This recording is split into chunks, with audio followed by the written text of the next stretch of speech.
Mesdames et messieurs, la Mouka a organisé le 16 octobre courant une marche populaire et pacifique dans la ville de Kinshasa pour exiger notamment la dépolitisation de la CENI en vue de la tenue des élections libres, transparentes, inclusives, impartiales, crédibles et apaisées en 2023.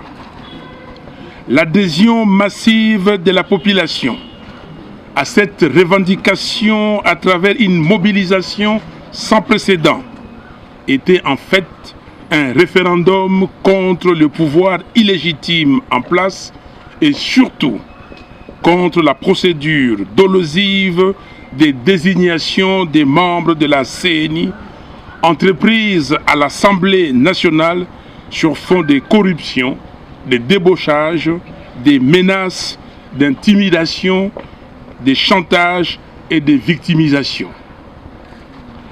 Plutôt que d'entendre raison et suivre la voix du peuple, M.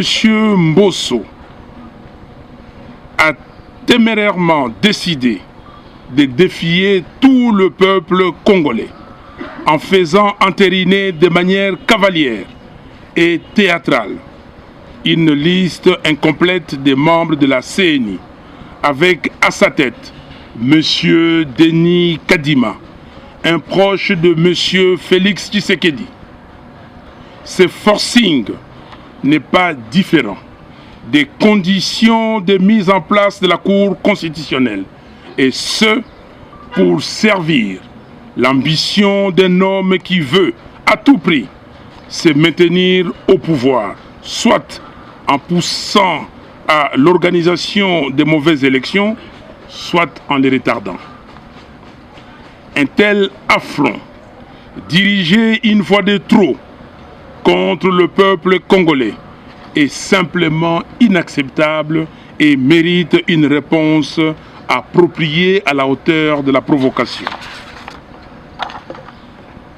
Ainsi, je lance solennellement un appel à toutes les forces politiques et sociales du pays, réellement acquises au changement, à la constitution d'un grand bloc patriotique contre la dictature fasciste qui se met en place dans la négation et le mépris total de la souveraineté du peuple congolais. Ce bloc aura pour mission principale de mener des actions sur terrain afin de faire échec à ces macabres projets de fraude électorale. Chers compatriotes, je saisis cette occasion pour déplorer et condamner de la manière la plus ferme l'agression de nos militants le 16 octobre par les intolérants bien identifiés, laquelle agression a occasionné des blessés graves et malheureusement causé la mort hier 18 octobre de notre camarade et compagnon de lutte Davin Kalala, membre de l'ESID. S'il vous plaît, je vous invite à une minute de silence pour honorer sa mémoire. Merci. Mes très chers compatriotes, et comme si cela n'était pas suffisant, ils ont poursuivi leur œuvre de destruction en saccageant le siège de l'ESID le même jour.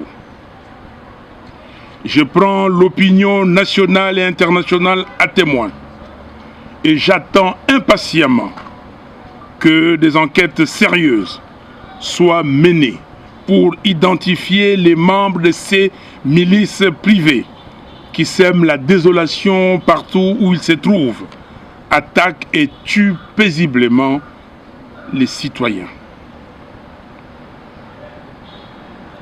Comme je l'avais annoncé à la fin de mon adresse lors de la clôture de la marche du 16 octobre, je demande au peuple congolais de se tenir prêts pour de grandes manifestations qui seront organisées sous peu en vue de défendre et faire triompher sa souveraineté.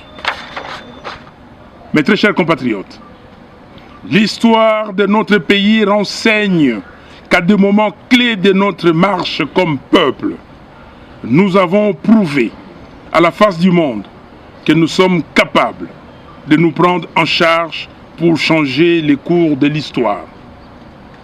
Rappelez-vous les événements du 4 janvier 1959, la marche des chrétiens du 16 février 1992, la marche du 2 juin 2004, les manifestations de la semaine du 19 au 25 janvier 2015, ainsi que le préavis du 19 septembre 2016. Il n'y a pas d'autre alternative aujourd'hui. Nous devons nous tenir debout pour sauver notre pays.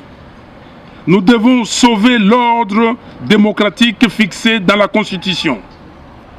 Nous n'avons pas le droit de nous résigner, ni d'accepter une quelconque autocratie dans notre pays. Le peuple congolais doit se prendre en charge. Que Dieu bénisse la République démocratique du Congo et son vaillant peuple. Je vous remercie.